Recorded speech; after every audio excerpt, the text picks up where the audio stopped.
porque vamos a adentrarnos en las maneras, en cómo se expresan los políticos, cuál es su estilo. En este caso nos vamos a fijar en la todavía vicepresidenta y candidata por la coalición Sumar, Yolanda Díaz. Sin duda una de las mujeres de referencia, ¿verdad?, en los últimos tiempos. Lideresa de la izquierda, que lo hace con un puño de hierro en guante de seda, como suele decirse. Una parlamentaria brillante, en fin, de verbo afilado, una negociadora tenaz, capaz de generar además consensos entre extremos aparentemente opuestos. Valde, pues sus acuerdos con los sindicatos y con los empresarios creo que quedan como muestra. Es una mujer empática y tiene una imagen de mujer de nuestro tiempo, ¿verdad? Yolanda Díaz ya es un icono, podríamos decir, de nuestra política, una imagen bien reconocible, y no solo su imagen, su personalidad. Pues vamos a analizar eso precisamente, sus maneras, cómo es su estilo, cómo es su comunicación, la manera en la que conecta, o no conecta, según quién, ¿no? Cómo se desenvuelve. Lo hacemos de la mano de nuestra experta en comunicación no verbal, u otra muy atribulada mujer, como es Sonia El Hakim, a la que vemos aquí en su despacho particular, nos abre la puerta de su despacho, ahí en su casa, y nada, y se lo agradecemos por mor de la tecnología, podemos contactar con ella, una mujer pegada a una sonrisa, como veis siempre, que forma parte de la comunicación no verbal. ¿Qué tal, Sonia El Hakim? Me da mucho gusto saludarte. ¿Cómo estás? Timo, ¿qué tal? ¿Qué tal? ¿Cómo estás? Oye, qué ganas tenía ya de veros otra vez, porque, bueno, pues llevo aquí desconectada de Levante Televisión bastante tiempo y, oye, tú sabes que Levante es casa. Cuando voy a Levante Televisión, pues estoy en mi casa y la verdad que tenía muchísimas ganas. Ha sido culpa mía, así que para compensaros todo este tiempo que he fallado a la cita, pues hoy voy a hablaros de Yolanda Díaz. Chimo, la película, iba a decir, la política del momento, ¿por qué esta señora está levantando aquí tantas pasiones y por qué le está siguiendo tanta gente, siendo que no tiene así un super partido detrás? ¿Qué está pasando ahí, Chimo? Pues eso es lo que vamos a ver hoy, si te parece. Bueno, a mí más allá de la orientación política, que cada cual tendrá la que tenga y compartirá o no su ideario, como profesional de la comunicación y como ciudadano que ve, digamos, la parte de la política en la que el esgrima verbal, ¿sabes? El reto entre argumentos que se produce en el Congreso de los Diputados especialmente y en sus comparecencias, a mí me parece una señora fascinante. Me parece que su oratoria y como parlamentaria me parece brillantísima, y además me gusta cómo subraya aquello, le voy a dar un dato, por tanto ahí ya está capturando tu atención y ¡bumba!, ¿no?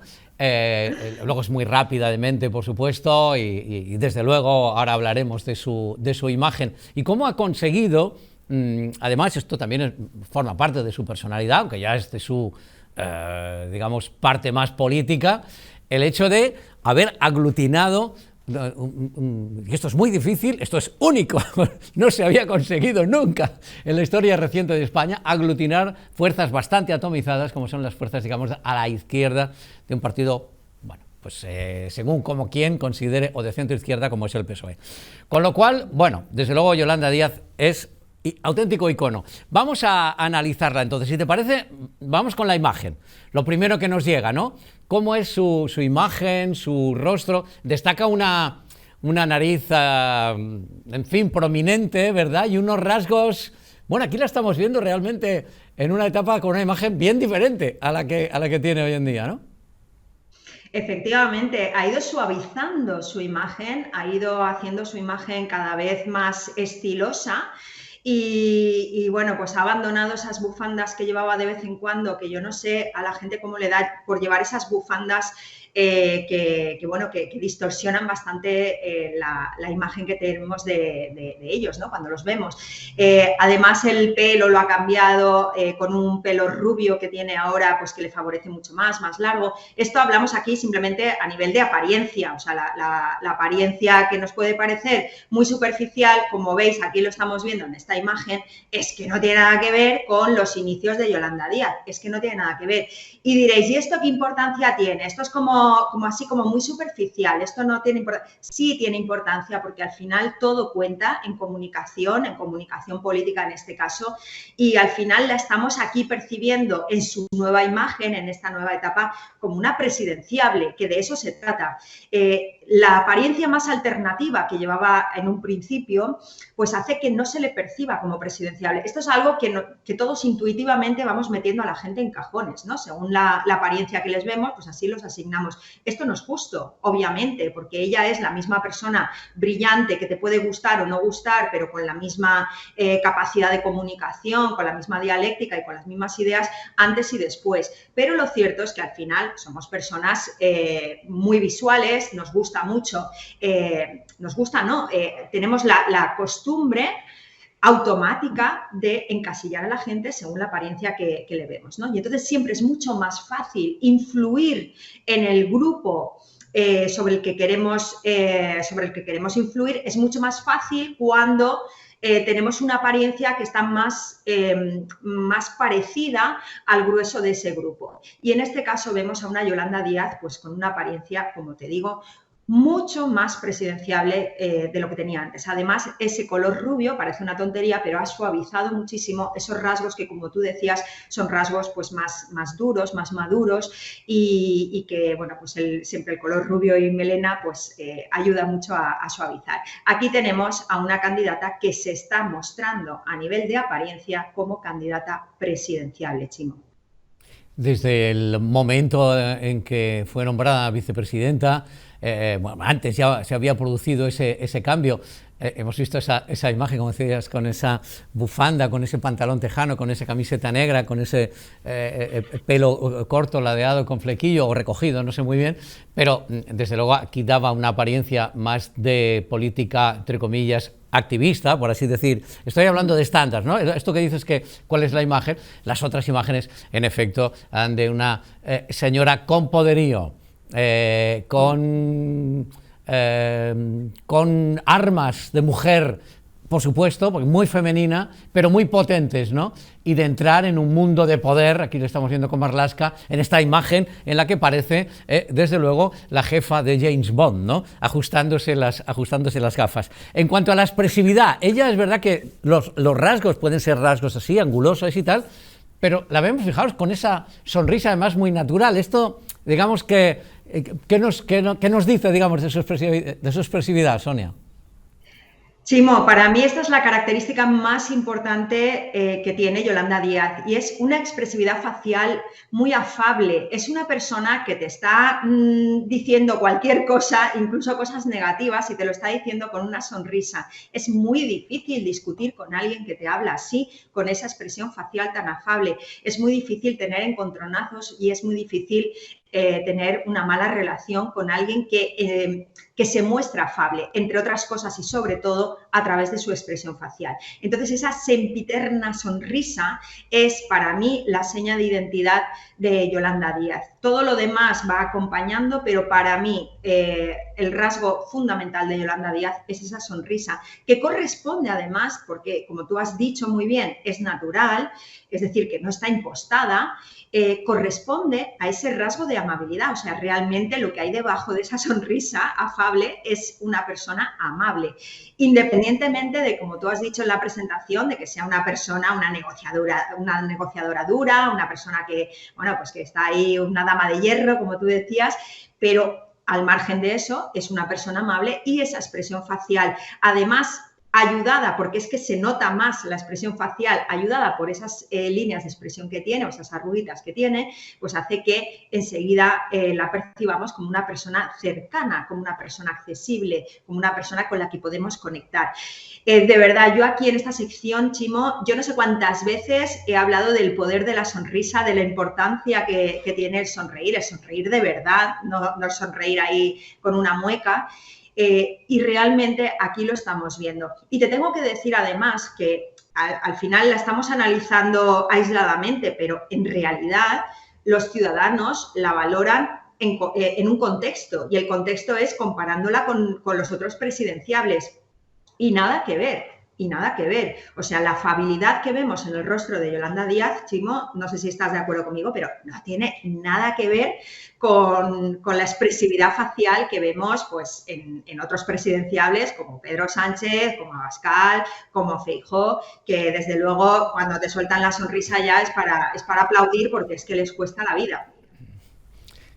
No es tanto que sea una mujer que muestre, especialmente en la Cámara, en las intervenciones parlamentarias o en sus comparecencias, sentido del humor, o que esa sonrisa obedezca a que sea una persona que, bueno, tenga utilice, digamos, lenguaje más popular o con sentido del humor, sino al hecho de cómo, está explicando Sonia muy bien, acompaña el mensaje, un mensaje de mucha credibilidad, un mensaje muy potente, muy contundente en cuanto al ideario, en cuanto a las propuestas, pero, o en cuanto a los resultados, porque es vicepresidenta y eso ofrece resultados, pero hacerlo con la sonrisa me parece estupendo. Más gestos, bueno, este gesto que le veíamos con las gafas me parece de un poderío alucinante. Pero bueno, ¿qué gestos acompañan a la comunicación de Yolanda Díaz?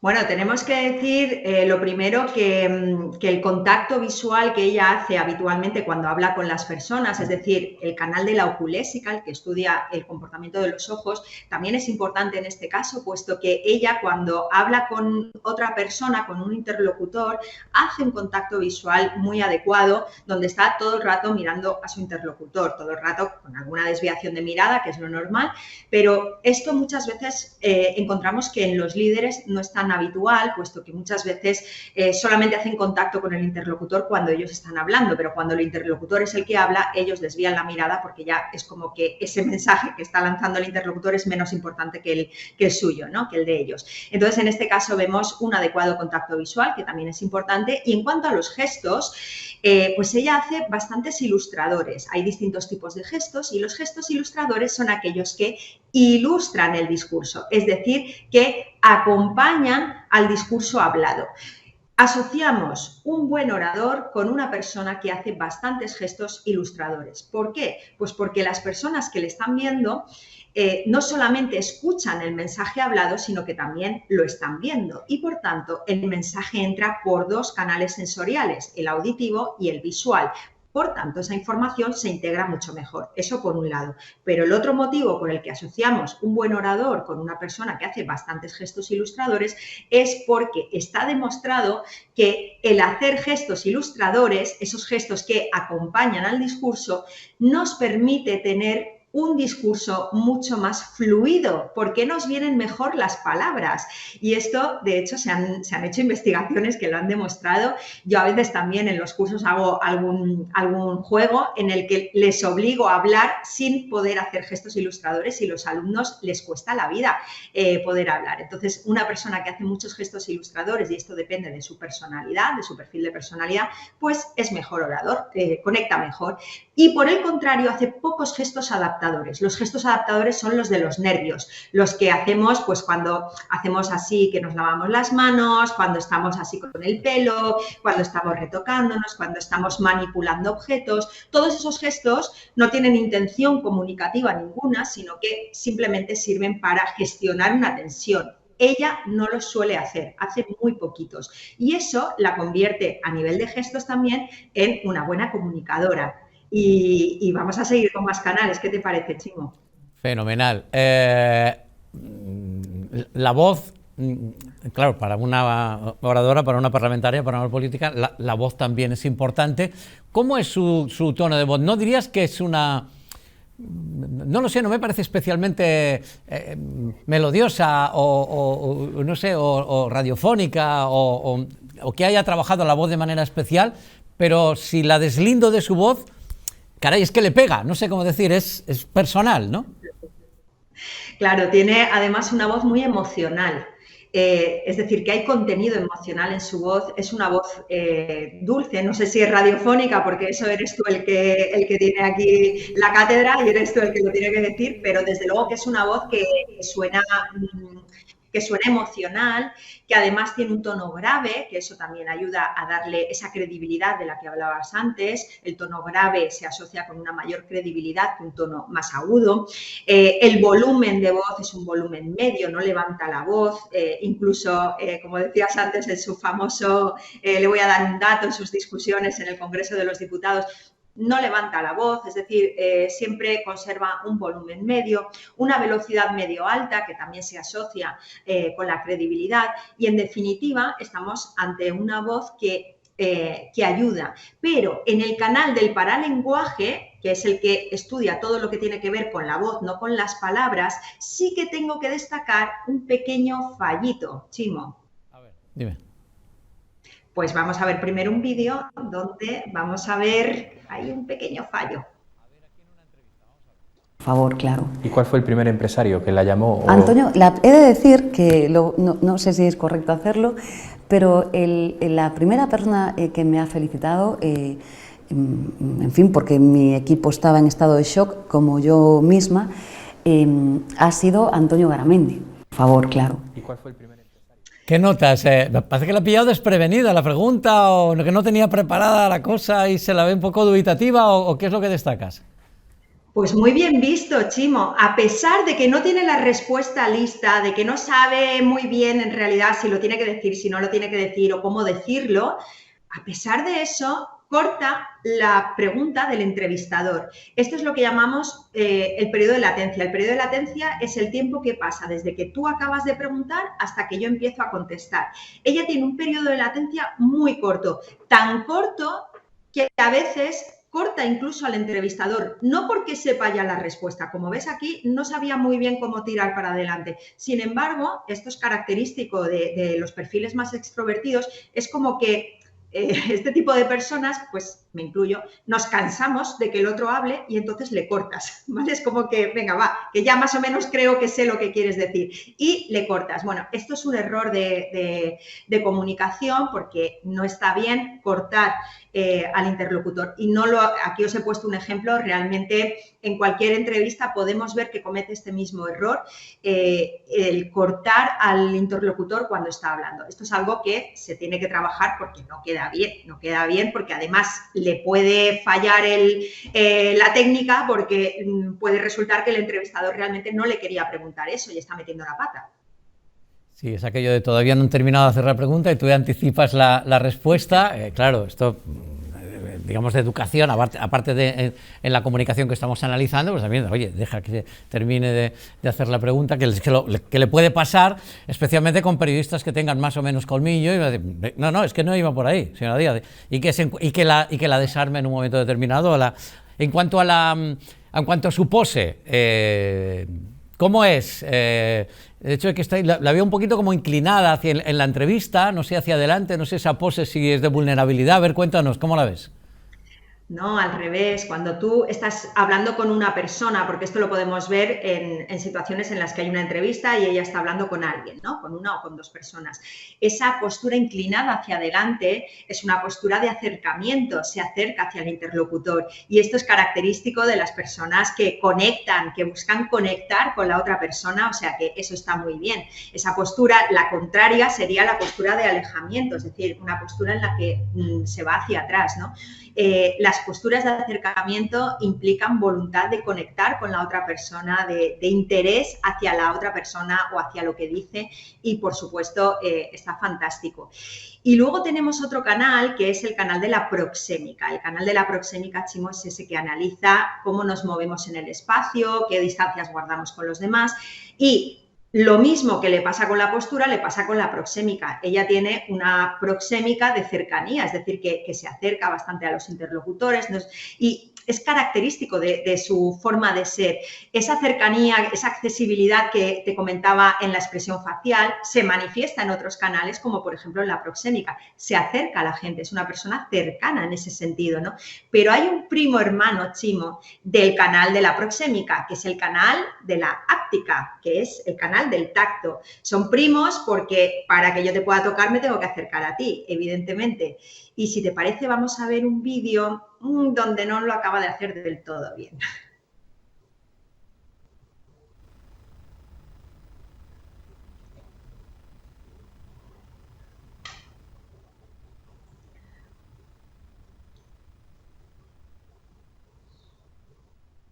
Bueno, aquí la áptica está entre ambos también, porque está con el recientemente electo o reelecto el presidente brasilero Lula da Silva, y hay proximidad por ambas partes.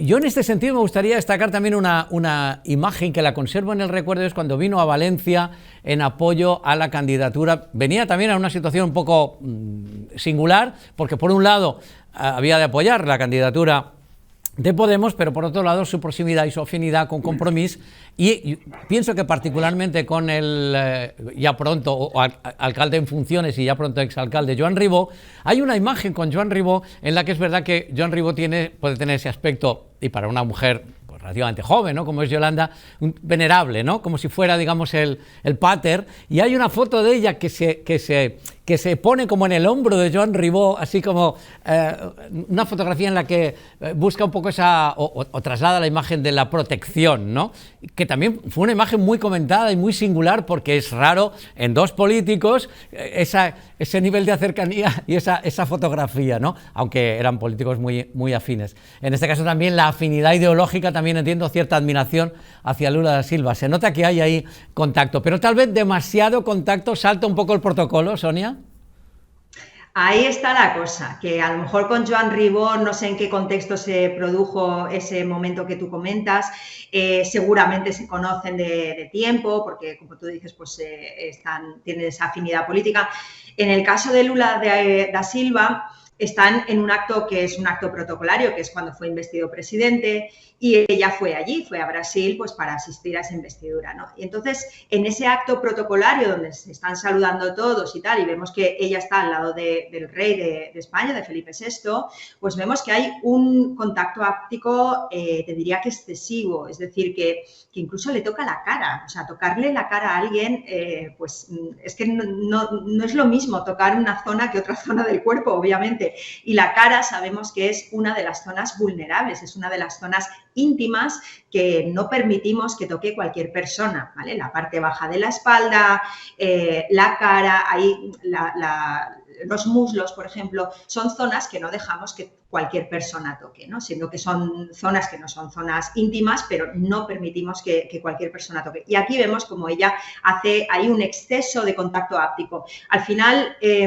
manejar el contacto áptico para que sea afectivo, pero que no roce ahí ya un poquito, ¿sabes?, la grima, es complicado, porque a veces nos encontramos con personas que quieren ser afectivas, pero se pasan así un poquito una vuelta de tuerca, y entonces es cuando ya queda mal, ¿vale? Tú puedes tener mucha relación con una persona, pero cuando estás en una situación pública, pues hay que contextualizar tu comunicación no verbal a ese contexto en concreto, que en este caso es un contexto formal, puesto que es un saludo, bueno, pues dentro de una investidura presidencial, ¿no? Entonces, bueno, esto es un fallito que le pasa mucho a este tipo de perfiles, y que hay que trabajar, porque hay que saber un poquito quedarse donde toca y no ir un poquito más allá, porque puede quedar un poquito mal. Y Chimo, aparte del tema de la áptica, y aparte del tema de la comunicación no verbal, también hay elementos verbales dentro del discurso de Yolanda Díaz. Por ejemplo, ella, en general, hace muchas autorreferencias. ¿Qué son las autorreferencias? Pues habla del yo y yo, porque yo, porque yo, porque yo. Bueno, esto es algo que otros políticos a lo mejor digamos que se lo aguantan un poco, pero ella pues aún hace muchas autorreferencias. No queda muy bien estar continuamente personalizando el discurso y hablando, llevándolo todo al yo, ¿no? Queda un poquito demasiado individualista de, bueno, pues si todo lo que estás diciendo es porque yo, pues bueno, queda un poquito demasiado personalista. Pero además sí que, y esto está muy bien, utiliza palabras con carga emocional, y bueno, y habréis notado ya, quienes la habéis seguido, que en esta campaña por lo menos os vais a hartar de escuchar la palabra sumar, ¿vale? La utiliza en cualquier cosa. ¿Por qué? Porque está introduciéndonos la marca. Como la marca aún no es conocida al nivel del PSOE o del PP o de Vox, pues lo que está haciendo es meter la marca donde pueda. Entonces, cualquier cosa, en lugar de decir, sí, se ha integrado Podemos, por ejemplo, sí, ahora se ha sumado Podemos, o sea, todo con sumar, ¿vale? Porque nos está al final taladrando la marca para que se nos quede, ¿no? Pero hay otra cosa, que es que no suele hacer respuestas evitativas. Mira, Chimo, una de las cosas que más penaliza a los políticos son las respuestas evitativas. De hecho, las respuestas evitativas es un indicador que nosotros, uno de los muchos indicadores que nosotros manejamos en detección de mentiras. Es decir, que yo te pregunte dónde vas y tú me digas manzanas traigo, ¿vale? Que no me quieras contestar a lo que yo te estoy preguntando. Ella, sin embargo, habitualmente en sus discursos no hace respuestas evitativas, excepto, Chimo, en un vídeo que os he traído, que es de hace un día o 2 días, en donde vas a ver qué pasa cuando le preguntan qué ha pasado con Irene Montero. Vamos a verlo. Podemos está diciendo que espera que Sumar reflexione y todavía haya tiempo para que se pueda levantar el veto a Irene Montero y pueda ir en las listas. ¿Eso es posible? Lo que le quiero decir es que España estaba pidiendo un gran acuerdo y lo hemos hecho. Lo hemos hecho por nuestro país. Quiero dar las gracias a todas las formaciones políticas por su generosidad. ¿Podemos? Bueno, esto es bastante habitual, esto es bastante habitual. Llevan el ideario aprendido y ya después preguntar que ellos, craca. Bueno, pero para mí es una gran ella esperaba ocasión, esta pregunta, claro. Pero es una gran ocasión perdida de un poco desligarse de la imagen que tenemos característica de los políticos, que no se muestran sinceros del todo, que sabemos que ellos saben la respuesta, pero no nos la quieren decir. Y la verdad es que yo creo que ha sido una gran ocasión perdida el que ella hubiera dado una explicación y hubiera dicho, mira, tenemos estas 3 razones y esta es la verdad de lo que ha pasado, y ha pasado A, y ha pasado B, y ha pasado C. Y por eso el resultado es D. Si ella hubiera dado esa respuesta, yo creo que hubiera ganado muchísimo más que el no salirse, el no querer salirse y el empezar a hacer esas respuestas evitativas, que es a lo que nos tienen acostumbrados todos los demás. Es decir, que se nos está convirtiendo en una más, y eso la verdad que es una pena, teniendo la capacidad, como te he dicho, comunicativa que tiene ese carisma, que lo tiene, y lo tiene además de forma natural, que eso es lo difícil, a pesar de esos fallitos que hemos ido viendo. Y es una pena, la verdad, que haya fallado. Pequeña reflexión a lo que estamos haciendo, y es que dentro de la comunicación, estamos en el análisis de la comunicación no verbal, digamos, existiría o existe un apartado que se dedica a estudiar específicamente la comunicación política. Y ya sabes que, desde luego, los políticos al nivel de Yolanda Díaz, y por supuesto hay un alcalde y hasta incluso regidores de grandes ciudades, tienen esos asesores y asesoras, por supuesto, que les trasladan claves de la comunicación política. Hay una clave bastante potente en comunicación política, es que ellos, hay momentos en los que están hablando al común, hay momentos que están hablando, digamos, al ciudadano, hay momentos que están hablando al votante, y hay momentos que están hablando en clave interna de su propio partido. La clave interna de Sumar es una clave muy compleja.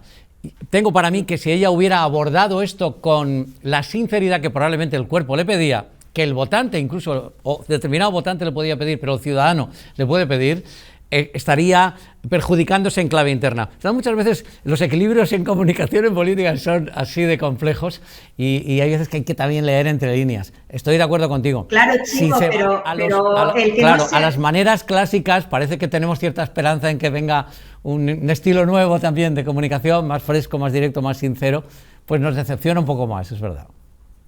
El hecho de que ella no sea directa en sus respuestas, al final eso genera desconfianza, porque la gente que tú le estás preguntando una cosa directa y sabes que conoce la respuesta y no te la quiere decir, eso genera desconfianza. Aunque hay asesores políticos que, como tú dices, que se dedican a asesorar a los políticos de primer orden y también a otros, ¿no? Pero muchas veces estos asesores, obviamente, y si no yo no tendría trabajo, pues no siempre la asesoría está por donde toca y no siempre transmite el político lo que debería transmitir.